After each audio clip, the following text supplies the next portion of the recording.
Hello everybody, this is a doctor, and with me right now is Typical Manga Fan. And in this episode of the Typical Manga Review, we'll be discussing Attack on Titan, chapter 66, I think. Is that right? It's kind of weird. It's Attack on the 66, Uh, but it's also somebody for some reason.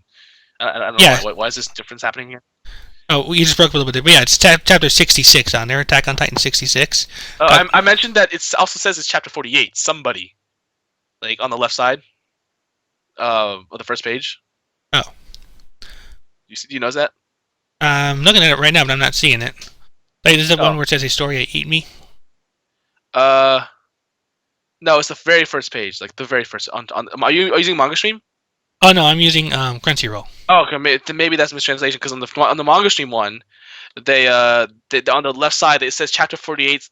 So I may call in somebody, which may be a mistranslation. Maybe someone actually put it in there. I don't know. Oh, I see. Yeah, you're right about that. I just pulled it up myself to see about that. You're right. Yeah, I don't know what's going on. Maybe it's a publishing thing. I don't know. Oh, weird. All right. Anyway, moving along. So the memories are coming back. Historia is remembering back to when she was a little girl, and apparently, she gets a splinter on. Frida's seen her get a splinter on because apparently she tried to cross a fence, which Frida suddenly goes very freaky faced, telling her not to do that.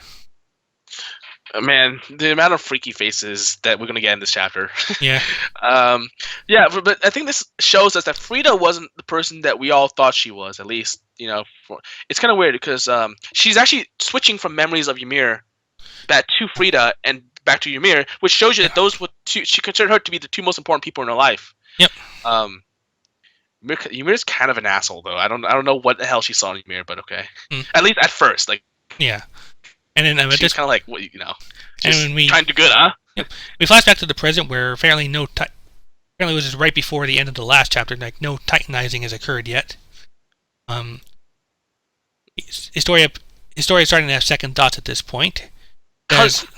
Yay, man! This finally, freaking finally. Yeah, because it's occurring to her now. Like, why didn't her sister ever fight? Like, if she did the same thing that they're doing now for the sake of humanity? Why didn't she ever stop the Titans? Didn't we ask this question like twice? Like actually once, like at least twice in every chapter, like previously. Ever since we learned about this, yeah.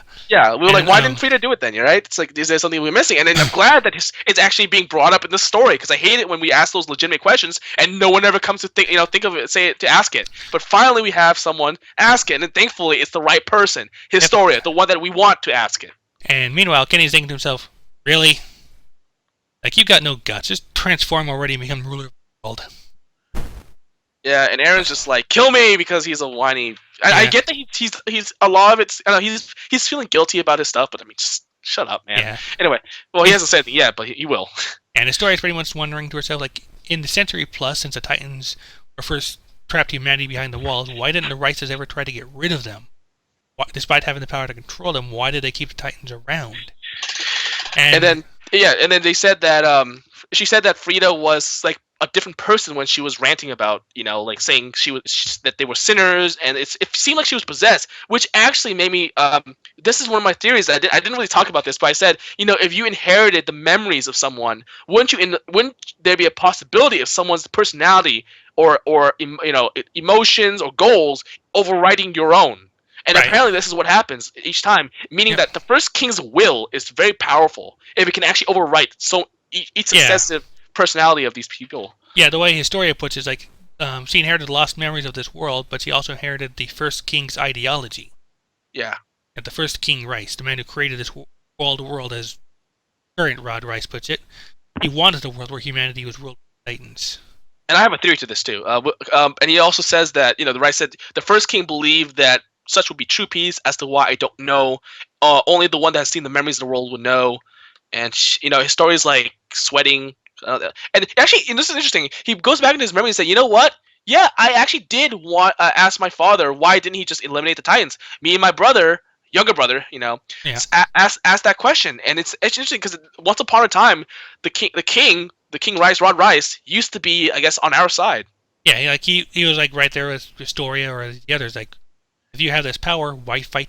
Why aren't you fighting the Titans? And apparently the king his predecessor never revealed the reason why his father. I wonder why, because they're obviously the Rice members, but at the same time, like, wouldn't if you tell them the reason, wouldn't maybe you get more people to stop yelling at your face? You know?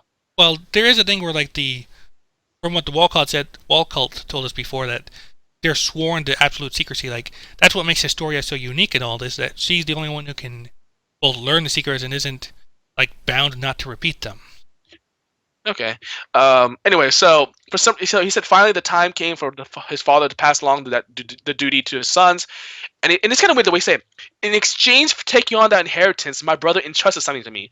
So I guess he didn't want his for some reason Rod didn't want the power and said, okay, well I'll take his younger brother's like I'll take the power, but instead you have to pray, which is kind of a weird thing to say. Yeah. Until we find out later on why. Yep. And then when he eventually took on the powers, he realized that his brother basically became, as he says, what creates and governs this world, omnipotent and omniscient. And you know what that's called? Wait for this. Almighty. The Almighty, yes, the Almighty. Yuabak, which actually is also, I think, it's Jewish term for God. So Yeah. technically, that's true. He did become Yuabak. Now where are his multiple eyes? Yeah. Oh, you got lines down the face. Does that count? Yeah. Like, yeah. And that he has a mustache too, right? So, here's kind of an interesting thought on here. The way he says it on here, like our word for that is God. Well, I was gonna say, do they even have a religion? But yeah, they had a church. Never mind. Yeah. And he says there's a meaning to everything, such as the will of God. That everything is meant to be the way God means it to be, And he considers like giving someone this power to bringing God back into the world. And it's interesting, that's why he said to pray, because to pray is, something you do to God. So obviously this is just reinforcing the church ideologies. But he's like, I'm sorry for my explanation, that my explanation is lacking. However, do we have, do we have any other choice? Do we really have any other choice? And she's just, I think she's kind of like just shocked at this moment. And I also like to note that my theory on why the first king, seems to like want Titans to rule humanity. I will talk about that. I'll make a note of that, please. That in our retrospective of this chapter. Pin has been inserted. Yes, thank you, sir. And okay, so now next page, he's who says Historia in her head. She's like, we won't. Well, we don't. No matter what, so long as the path of the king lies within Eren, humanity has no hope. But like my sister and the other successors of history, I'll become controlled by the first king's will. So in the end, it just ends up being the same. There is right. Humanity. Like, is it better to not? It feels weird. Like, in the end, it's the same result. So what's the point of beating him at the? And then at this point, she starts to remember Emir again, like back in that Krista, I don't have any right to tell you how to live. So this is just a wish of mine. Live your life with pride in your heart. Yep. It's pretty much. Meanwhile, like alongside that, we're also seeing like Historia saying that she must let God dwell within her. That is her mission. That is the way her father wants her to be. Yeah. Then eventually she makes her decision. She smashes the syringe. Thank freaking gosh! And the next thing happens. I mean, first off, the father's face when he sees this, like, no! All this has been wasted. All the years of planning, all the years of just killings. And that thing where I had your mom get her throat slit too, and all this stuff that I had to talk to you about. It's all for nothing, and she just judos him. It's amazing. Yeah, because remember, she is a trained soldier. It's easy to forget that in all this, but she is a soldier. She is trained for this sort of thing. Yeah, she's just not as good as everyone else. Yeah, like Mikasa. Mikasa's always going to be better than her. Kenny is thrilled by this development. Yeah. Well, I'm thrilled by this development. Yeah. Who wouldn't be thrilled by this development? Yeah. What is God? Taking an easy way out and inciting the populace? Oh, man. Enough! I won't let you kill me any further, or at least that's what the Marxism chapter says. Yeah, like, give me a break. You're just coming up with whatever lets you off the hook and saying whatever you think will make me do it. I'm confused. That's it. Did the author, like, listen to our podcast, or at least did he read the comment section of this manga stream of Crunchyroll?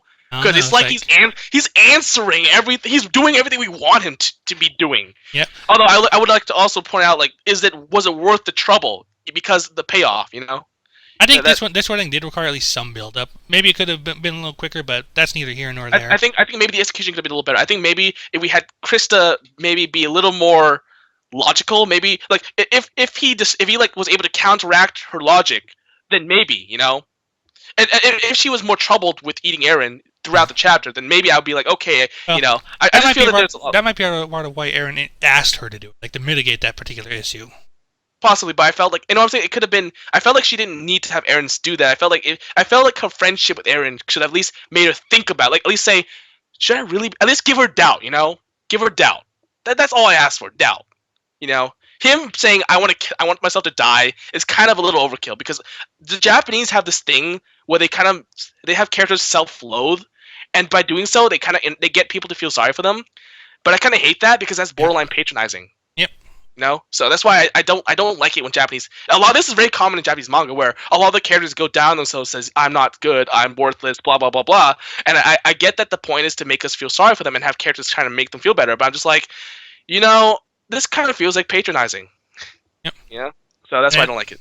And at this point, like Historia grabs the bag Rod Rice had and starts trying to free Eren. Yay! This is awesome. Of course, as you mentioned, Eren is whiny, so he's not quite thrilled about this. Shut up, Eren. I mean, I don't hate Eren, but nobody cares what you think, Eren. Yeah. You have to eat me, Herbert, eat me! It's too much to live on like this. Oh, he's in chains. This is like a chapter for 50 Shades of Grey at this point. Chains and shirtless. And saying, eat me! Yeah. There's probably websites for that sort of thing. Yeah. Man, are there people talking about 50 Shades? At this point, there's probably doujinshi for this sort of thing. Oh, there's always doujinshi. Remember rule 34? Yes. If it exists, there's porn of it. But it's when you invite it, it's guaranteed. Yeah, but it's kind of interesting that there were people in my college actually talking about 50 Shades of Grey walking by to me in the library. It was kind of funny. But anyway, so she bonks him in the head, calls him a crybaby, says tell him to basically be quiet. And then he's like, banish the Titans. I think she's doing this sarcastically, but banish the Titans? Who would do something so troublesome? Rather, I hate humanity. It should be extinguished by the Titans. I am the enemy of mankind. Get it? The absolute worst, most vile villain. And I guess she's being ironic because remember that what Rice told her to do was basically be the quote-unquote the protector of humanity. And by choosing her own path and by not doing that, in a way, she's like saying she's going to do the opposite of what he's telling her she would become, which is now she's going to be the enemy. Although she's obviously gives a damn about people. It's just I think she's being like ironic at this point, kind of mocking what her father was was telling her basically. Because that was kind of threw me off a little bit when I first read the chapter too, because it seemed like she was like speaking almost in reverse, so to speak. And then meanwhile, while she's doing that, Rod Rice is desperately trying to get to the strands and pretty much just licking the stuff off the ground. The Titan. You notice the steam is coming off from the liquid already. You notice that? Oh yeah, you're right. Because like that's how the Titans are. Yeah, but does that mean anything? I'm just curious. Huh. I mean, what was the syringe made of? Makes you wonder. First of all, urine. I don't know. Well, no, the syringe itself, the glass. Oh, urine. Huh. Oh no, you mean the syringe itself? Like that's what I said. Yeah. Okay. Anyway, I thought you meant what's in the syringe. Yeah. Papa Rice is going all Titan-y, like you're seeing him. He's deforming the skeleton, but it seems like it's incomplete. Why is it upside down? Oh, is he like? Yeah, it's kind of weird that it's upside down. But maybe he's like getting up. You know what I'm saying? Yeah. So, and then of course it's actually a pretty awesome scene where you see the backbone just flying by out of thin air. Because as we all know, Titans are somehow created out of thin air. Yeah. No conservation of mass for that group. Yeah. Oh man. Yeah, man, it's kind of funny that I just had physics lab today, and we just actually talked about conservation of momentum and all that stuff. So it's kind of weird that I just had that today. And Eren, still being whiny, is prepared to let the new Rice Titan, eat him. Chris is saying, "F you, no." Well, at least now she's just. At least this is the opposite of what she was going to do originally. Because I was really pissed off at I absolutely despise the concept of sins to the father. So the fact that she wants to save now kind of like makes me forget that. And even she even says this, although I am the enemy of mankind, I am your ally, Eren, which is kind of like, okay. That's nice. Like in the Crunchyroll, like, I may be mankind's enemy, but I'm your friend, Eren. I can't be a good girl, and I don't want to become God. But if I see someone crying about how they're not needed in this world, I want to let them know that it isn't true. No matter who it is or what the situation, I'm going to go and rescue them. Yeah, but I think in this case, the fact that she is his friend helps too. Yeah, but that was one of her issues as well, because that was growing up and like having to stay hidden and all. Yeah, And that's why I think Rod Rice was actually able to get through to her to some degree. Like he was I, manipulating that particular desire in her. yeah, but I think she can relate to Aaron because Aaron's basically going through what she felt. Yeah. I think they could get on easy ground now. Thankfully, Yep. man, can you imagine had she actually went through with it and how bad it would have been? My Yep. gosh. And at this point, like Mikasa and Levy and everyone, they arrive. They're swapping the keys over. They're getting Aaron free. Of course, more important to that right now is the fact that Papa Rice the Titan is bringing the roof down on bringing the roof down on them. You mentioned that. Did you mention that his story got like thrown back or by the wind? And that's what it looks like. Like just from the Blast of Titan transformation, it looks like. So yeah, Mikasa had to basically grab her. Well, she got thrown against the wall first, but yeah. Oh really? I thought Mikasa grabbed her just before she got hit the wall. I think you're right. She caught him right. Yeah. See, her hand was there right before. Yeah. Just to protect her. For those wondering, it's to give a time for impulse, so that way you get less force. That's a physics thing there. Yep. Of course, like I said, that from their description, looks like it's getting ready to be almost as big, or if not bigger, than the Colossal Titan. Yeah, I think they said that. Well, in the manga chapter, you said that he is bigger than the Colossal Titan. Yeah, that thing looks bigger than what they say it on there, but yeah. Yeah. I think the point is that it is bigger. Wouldn't say it looks like if it wasn't, yeah. So yeah, everything's falling apart. Aaron is still bleeding from the forehead. I think people forget that. I mean, obviously that will come into a factor later, but it's kind of interesting that he hasn't died from blood loss yet. Yeah, and then at this point, like Aaron wonders if he should turn into a Titan himself, but his body, he's not big enough to protect him from any kind of collapsing ceiling. But I thought, didn't he say by turning into a Titan, he would actually destroy the ground because he's too heavy? Because with the big gigantic ass Titan, the super colossal Titan, and Aaron's Titan, wouldn't the combined weight just destroy the ground? Well, the way it says it here is like, should I turn into a Titan? No, the ground is falling in. My Titan's body isn't big enough to defend against that. Everyone's going to be crushed. Yeah, well, see, and then they showed like a picture of Aaron like buried underneath the rubble, like Titan. See, what the manga says is, should I Titanize? No, the ground will collapse. Like I said, that just might be like the odd little misinterpretation, something one way or the other. Maybe. That's one reason I always wait for sense, though. Yeah, that's one reason I kind of wait for the official translations before I post the videos up, just so that at the very least we can kind of put that together with what we're doing and let people make up their own mind. Yeah. Anyway, at this point, Aaron goes back to whining. Shut up! I don't hate Aaron. I just think he's annoying right now. Shut up, Aaron. Fortunately, while he's in the middle of whining, he finds a bottle of plot armor. Literally, literally armor. Yeah. And John is that John saying it like, what? Now you want to play the tragic hero? You've been able to settle everything on your own before, haven't you? Yeah.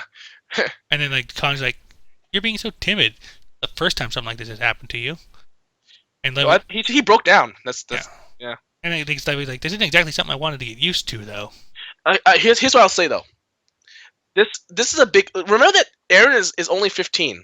Yeah. And he's only really he's killed people under self-defense, but this is something entirely different. This is when all the guilt just comes up right back at him, Right. And he's 15.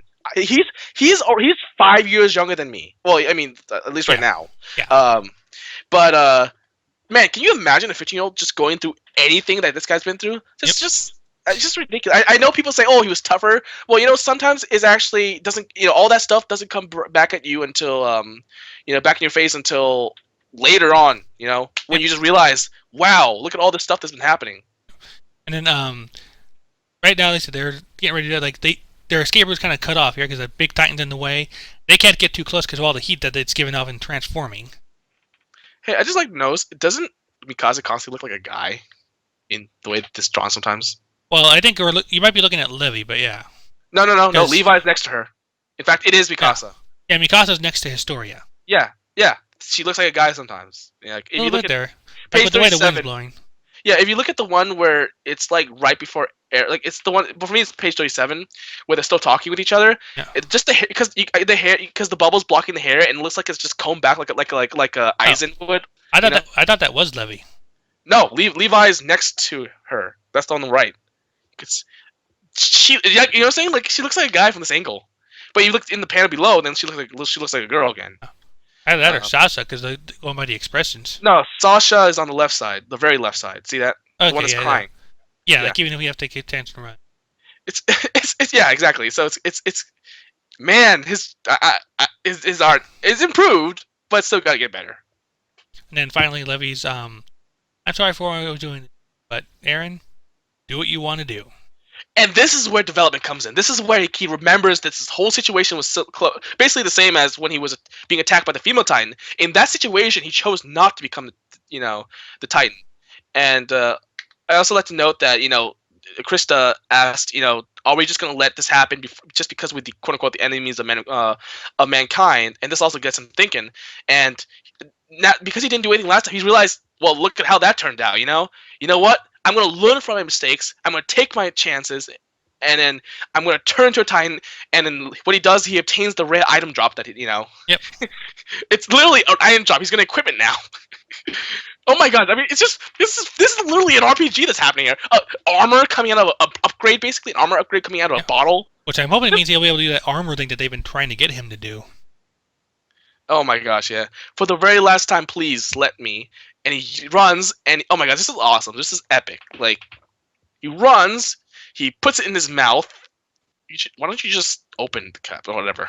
I guess you don't have the time.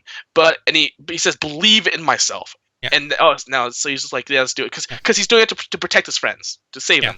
Plus, biting into the bottle like that probably cuts him up enough to help provoke the transformation further. So I don't know. Well, he already has his head bleeding. True enough. But yeah, then at that point, like it just says, "Let hope expand," and that's where we leave off with the chapter. Yeah, and you see his Titan bones forming. Yep. Man, that's such a cruel cliffhanger. I want to see what he looks like armored.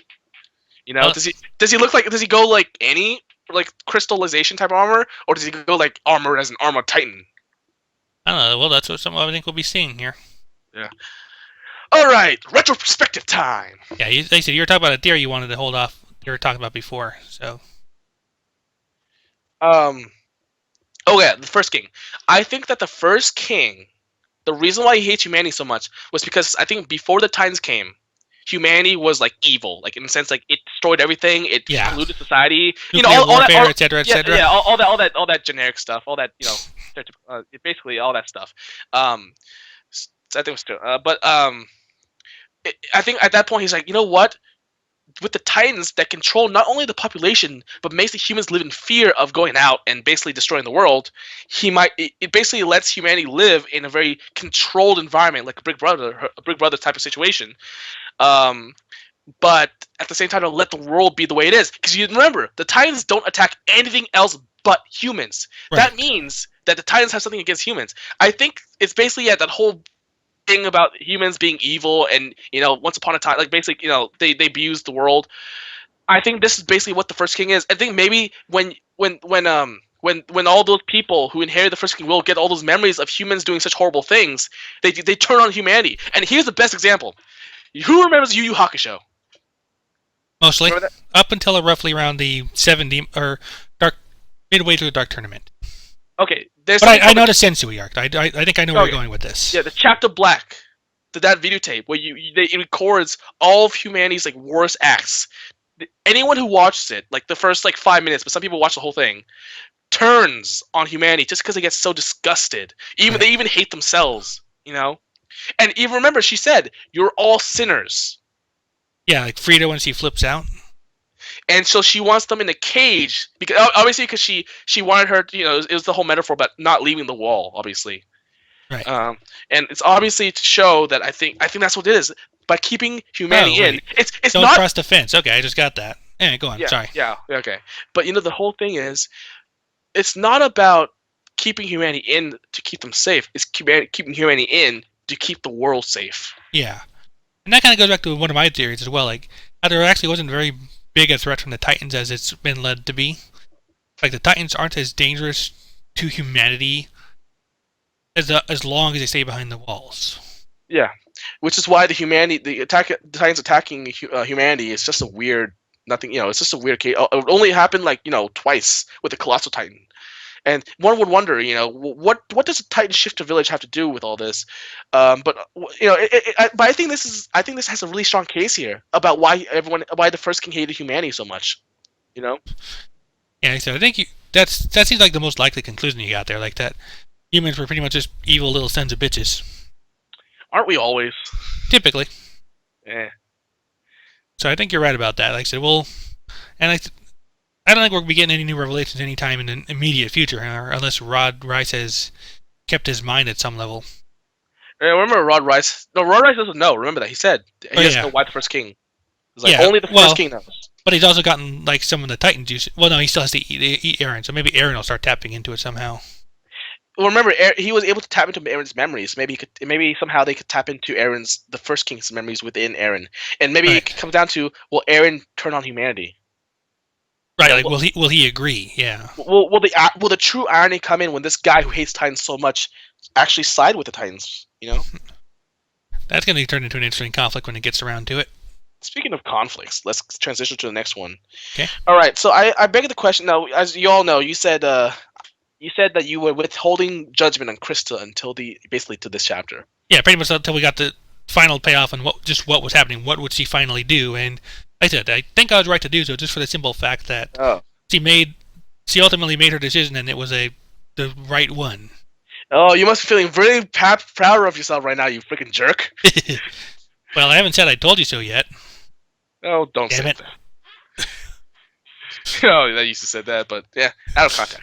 But the reason, so obviously I've been a massive critic of Krista for pretty much past 5 months or so. Yeah. And do I regret doing it? No, because honestly, when I get that sometimes character development doesn't get up their payoff until maybe 6 or 7 chapters.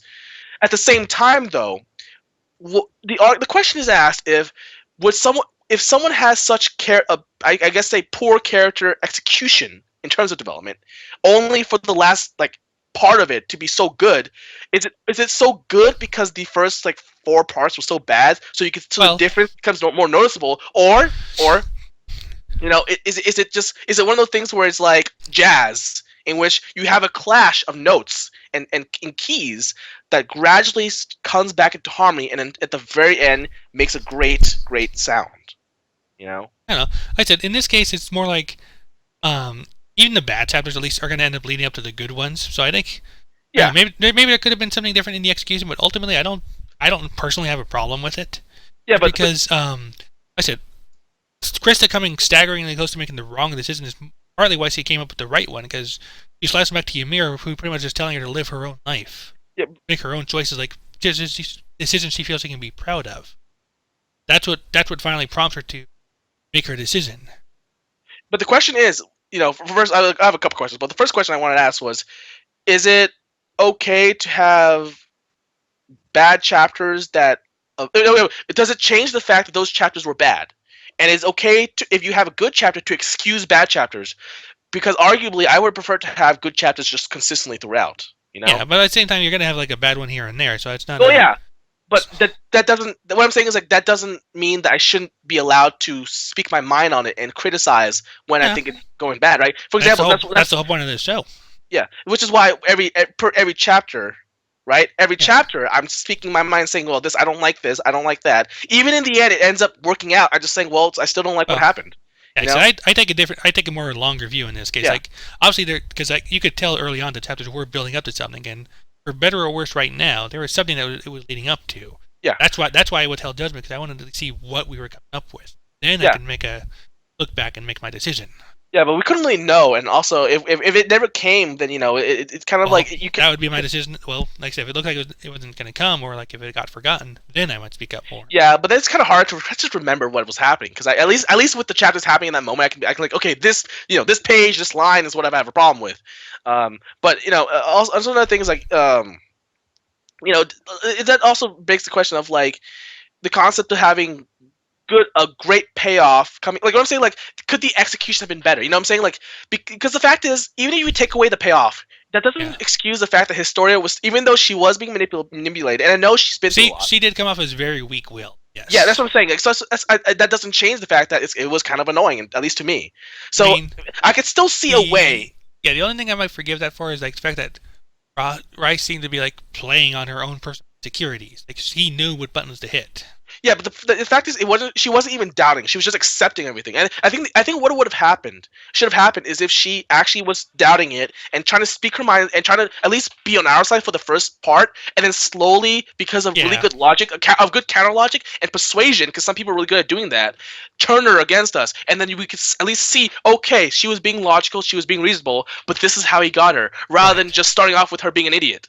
So I Yeah, think that was my issue. It's just like I felt like if they wanted her to go through this situation where they, having her doubt herself and then turning, and obviously going back with on our side, yeah, I felt like it could have been done better because it doesn't change the fact that she was still a moron for at least the first part. You yeah. know I what mean, I'm saying? I see what you're saying right there, and I can agree with that. But like I said, had she at least like spoken up more at the beginning, you're right about that, or at least like I said, she was coming off as really weak-willed during this whole thing. And then forget the whole sins of the father shit bullshit. The fact that she even believed in that type of, the fact that she was even let herself like feel that way at all and just get angry and angry it pissed me off because I guess I take this personally because I hate that concept so much. Yeah. It's because I hate it when people tell me that because of someone's family member or because someone's ancestor that because they did that the person who is the Right. descendants are responsible. And of course, when I say person, I don't say that as in the sense that that happened to my family, but I take it personally as like a human being, as someone who just really wants things to be consistent and for things to just be morally right. It just I hate it when people say because your dad did this, you suck, and that's what pissed me off about like in One Piece, Dressrosa. So, yeah, even if Well, you thought One King Piece in Riku, general, that's a common thing throughout a lot of One Piece. oh yeah, the ancestry. Yeah. Yeah, but specifically in with Dressrosa, where they hated on King Riku, but they hated on Rebecca and told her to die, even though she was a little girl back then, simply because had the same blood. I Right. mean, she couldn't control. It's just like, yeah, I can see when you get upset, you're gonna like divert your rage I towards the mean, person who's closest. But when you take a step back and you think about it, you're just like, wow, I was being a and total dick. Rebecca was even raised among the royal family. Is the thing. I mean, had she been in the same upbringing, then there might be something Yeah, to it. But she was raised completely separate from that. That was a large part of that flashback. yeah. So, and of course, that also brings me up to another point where Ymir, she was, of course, you said the ultimate factor. Yeah. Although I do think that it's what reinforces her will and her determination. Right. I mean, And that's pretty much what I mean right there. Like, yeah, yeah. remembering Amir, like remembering Amir's influence, is what gives her the strength to actually fight this rather than just give in. At the same time, that I would like to think that her connections with Eren, Mikasa, Armin, blah blah blah blah, at least was also a big part of it. As in, maybe she wouldn't be as so strong-willed if it wasn't for Ymir, but she would still end up making the same decision regardless. Because I feel that she's made enough strong connections. Obviously, not as strong as to Ymir in that sense, but like strong enough that she wouldn't betray them. You know what I'm saying? Because I think betrayal is a very big thing. You don't have to have someone you love or someone you care about have to be like a lot be that determining factor. If you just simply have friends with people like that, who've been with you throughout like what for a long time, at least a few years in Yeah. terms of training, I think you're gonna at least think about having at least have some type of connection to reinforce it. So maybe what I think my even though she may not have been as strong willed and determined if it wasn't for Ymir, I would have liked to think that she would still made the same decision, rather than her actually saying, "Oh, if it wasn't for Ymir," then she would have just went along Uh, with Rod. but at the same time, Ymir's the one who's had the single biggest influence on her compared to everyone, at least Well, yeah, no, until very recently. yeah, but what I'm saying is like it's just because it's the biggest doesn't mean it should overshadow everything else. Because ultimately like Naruto, Sasuke is a big influence, but just even without Sasuke, Naruto still wants to do what he wants to do. You know what I'm saying? Right. I mean, I think if it's anything, that would be the reverse. Like Naruto's influence on Sasuke is what ultimately made the difference for him. yeah, but yeah, no, it was kind of like a, but he still had connections with. See, thing is though, it wasn't just Naruto. It was this is where bad writing comes in, but it should have been with his brother too. His brother protected the village, you know. Oh, what was it like? Yeah, his brother protected the village. He had family connection with his father, his mother. Like it wasn't just Naruto pushed him in the right direction, I guess. But I think the problem is I think Itachi should have pushed him in the right direction. It was just more than one person. You know what I'm saying? Yeah. The problem is Sasuke didn't have that many connections. He didn't have that many friends. So it's not the same with Krista, where because you know what I'm saying. Like with Sasuke, you could say Naruto was his friend and Sakura was his annoying little Wannabe. bitch wannabe. But with that's it. Like everyone else didn't like him unless you were a girl, and honestly, he was annoyed by that. With Krista, it wasn't the same as Sasuke. She actually did have connect. Okay, I think it would make more sense if Krista was like a loner and only hung out with Ymir and just recently opened up to everyone else. But she's been with everyone for a long time, and she didn't have any trouble with them. She did have connections with them. But at the same time, she never really opened up to anyone, up to including kind of herself, because she always had that whole martyr thing going. Yeah, but keep in mind that she did to Eren. Remember, after Eren basically had this whole situation where he basically remember she said that she was really happy when he said that he didn't care who she was and that she was still a friend. Right. She remembered that, and then she even said but that was very recently though. Yeah, it was recently. Yeah, the problem is that was right before they got kidnapped. Yeah, and then there was also the interaction where she realized that Eren, you're my friend, and I know what you're going through. So. I don't know. I feel like that maybe it wouldn't have come as fast. Maybe it would have taken a longer decision. Like I'm not saying I'm not saying Ymir didn't have an effect. Obviously it did, but I felt like it amplified what was already there. You know what I'm saying? In the sense that, and that's fine. I mean, I can get behind that. I just don't like the idea of if it wasn't for Ymir, she would still be on the bad side. You know what I'm saying? Because I feel like it takes more than I feel like betraying your friends is such a big thing. Yeah. That I feel like it should. It would. I feel like she would be a horrible person, even by doing so. So it's just like it would just. What I'm saying is I don't think Ymir is the difference between her being a really awesome character and her being a very bad character. I think it's the difference between her being a determined character versus maybe a girl who's still maybe kind of like unsure of herself. But I think that's a difference that I'm seeing right now. Like I said, I kind of disagree with you because I think Ymir did make the difference. Like at the very least, their friendship, Ymir's influence, Ymir's being willing to call her out on her own bullshit, that sort of thing, that did make the ultimate difference on you. Like maybe she would have come to the right decision on her own, but with Ymir, it was cinched. It was guaranteed. Yeah. That's what I'm saying. Like I think she would have, not as guaranteed, but I think she still would have. It would have been a lot closer thing, I wouldn't have been surprised if she hadn't in that case. But Ymir is what makes the difference. Yeah, because I just don't like the idea of betraying friends, especially even if they're not like the closest friends. I just think that eating someone, it's kind of a very cruel thing to do. At that point, Eren was literally asking for it, so I think the betrayal thing is at least mitigated, at least from Historia's point of view. But we all know. But she should even realize that he's been breaking down pretty badly. Like it's like remember she went through his memories. I think that was the big thing I went through. She went through his memories. She knows exactly what he felt through those times, right? Yep. So that's why I felt like if she went through his memories, I think this is where the issue I also had with if she went through his memories and she felt what he had felt. I think she felt a little more sorry for him. I think she should have felt a little more doubt. I think a lot more. I think what I'm saying is I think a lot more doubt, a lot more decisiveness should have come from that moment, from experiencing Eren's emotions, because he isn't just the guy she met yesterday, and especially after going through his memory, she's definitely not the guy he met yesterday. Right. She knows him literally inside out. So I think that's what the big deal. I mean, if she killed I don't know, Connie. Probably wouldn't be a big deal, but like. Something I'm starting to think about right now, like, would these chapters come off any differently if we read them all in a row rather than having to wait like for the month in between each one? I would still been annoyed by Krista. Oh, I don't know. Like, I might take a look at it, just see if they're mixing any kind of difference on here. Because while we've been talking, I kind of pulled up the TV tropes page, and then on the awesome moments page for Titan, it suggests, at least the person who posted it thinks Historia is putting on an act, which I kind of doubt myself, but.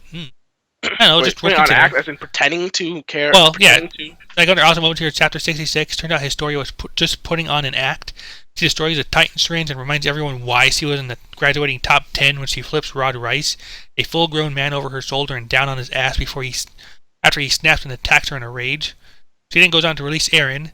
Even Kenny Ackerman approves.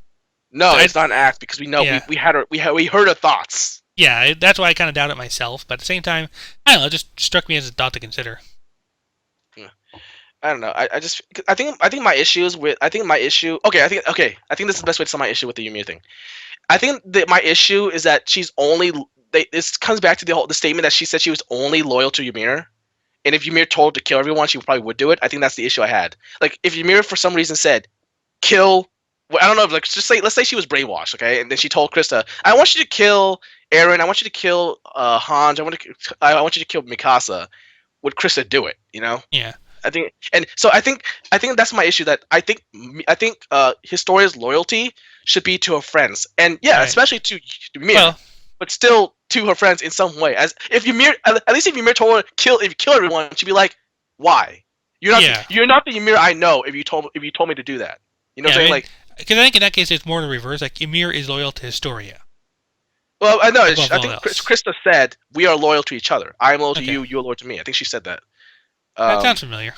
yeah, I think that's the point, which actually I had an issue with saying I get that what she meant, but it's like Of course, that so may change at least slightly since then. Now that she's like more integrated into the group. yeah, that's what I'm Now saying. that now Like, that she's kind of outed as Historia, that seems to be making the difference for her in a lot of ways. yeah, that's I think that's my argument. Like, I felt like even though she was obviously the most loyal to Ymir, I think there's still more loyalty to her friends than loyalty to Rice. I think that's what I want to get at. In Yeah. the sense that yes, the loyalty to her friends does not win out against loyalty to Ymir, but I think her loyalty to her friends wins out against her loyalty to her father. Because Right. honestly, what has he done other than slit her mother's throat in front of her, or have her, Yeah. you know? Have her killed in front of her right in Yeah, front of her so eyes. I think that was ultimately my point. I think that's what I want to sum up. That yes, Ymir's loyalty to Lord Ymir is the strongest, but her loyalty to her friends alone should have been stronger than her loyalty to her father. Yeah, I think that's the best way to Yeah. I sum it mean, up. like I said, that may have been what made her waver at any point in all this. But like I said, Ymir is the one that pushed her past that final edge there. Yeah.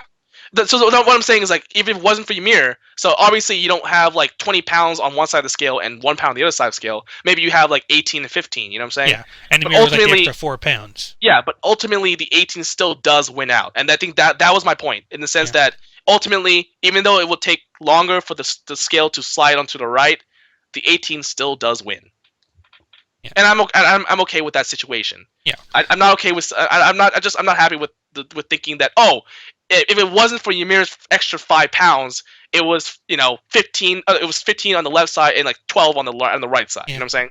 Yeah. I say one thing I might end up doing is I might maybe pull up the last four or five chapters and just kind of read them all in a row, just see if it gives me any kind of different feel than when we were doing it like bit by bit. I'm Well, kind of curious about that now. try doing that with Bleach. I'm not quite that much of a punishment. But if you read it in like a row, does it feel as slow paced? Because remember, we argue, especially with Bleach, that Yeah, it's ridiculously but slow paced. So if you read it all together well, I'm like not that, really so much about the pacing in this case, just to feel about what Chris is doing. Like, would that feel differently? Well, I guess pacing is a bit of it there, but like, would it feel differently going all in a row rather than having to get in bits and pieces? but I think it goes back to the original point where we had, where I felt like if she had a little more doubt, a little more logic, at least to stand on, and then turn around, and then get persuaded around because of good persuasion, not because, oh, Right. I'm actually a good guy. I'm just trust me on this, okay? Because I'm your dad. You know what I'm saying? Trust your daddy. Yeah, Who's your daddy? because that's literally what he was telling her, and she's like, okay. So I think that was my issue. Like, she didn't even she was weak-willed. She didn't even question. She's like, maybe Yeah. he's lying to me. Like, maybe if she had that thought and said, maybe he's lying to me. Let's see. And she puts the logic together, and if she didn't get pissed off at Aaron like that much because of what her dad did, then I'd be more on her side. Right. But the problem is she did get pissed off at what Aaron's dad did at Aaron, which makes to me just pisses me off because of how I see that, and the fact that she didn't even doubt him at all, even though it was clear from our point of view, and honestly, it should have been clear from her point of view as well. Even though she has been through a lot, I mean, it should have been more clear because again, slit her mother's throat in front of her. She should have been Right. like, "Hey, this is the guy who stood by and let that happen, even though he's the Who king." ordered it? Pretty probably. Yeah, pretty much, or at least like who let it happen is a better word. Yeah. I think he wanted to avoid that, but because they caught him in the and trying to help, basically talking to her, he had to leave. He basically had to leave it, let it happen. But regardless, he let it happen, which to many Yeah. people is like the same as doing it yourself. Yeah. So which is why I said, if anything, she should have even more doubt. But the fact that she had no doubt at all is which is kind of what annoyed me. So Like I said, I think all I said my that's fill of that. yeah. Like I said, that's all past now. Like she ultimately made the right decision. Now we're getting into the action proper. Hopefully, we'll see the Rod Rice dealt with in the next chapter or so. Maybe let's get some aftermath going. See how things develop from there. I suppose. Yeah, still defend my comments as you will yours. So Yeah. Like I said, we don't have to agree on everything. That's so. Like I said, that's where's the fun in agreeing all the time. yeah, feels good. Yeah. Like I said, that at that point, that was Attack on Titan chapter 66. They said next month we'll look at 67, see what our aftermath here is looking like. Meantime, stay tuned to this channel. Stay tuned to our typical manga reviews, where we'll be reviewing as they come out new chapters of Bleach, One Piece, Akame ga Kill, and Inside Mari. Yay! Yeah. Meantime, I hope you have a good rest of your night, good rest of your week until then, and thanks for watching. Bye!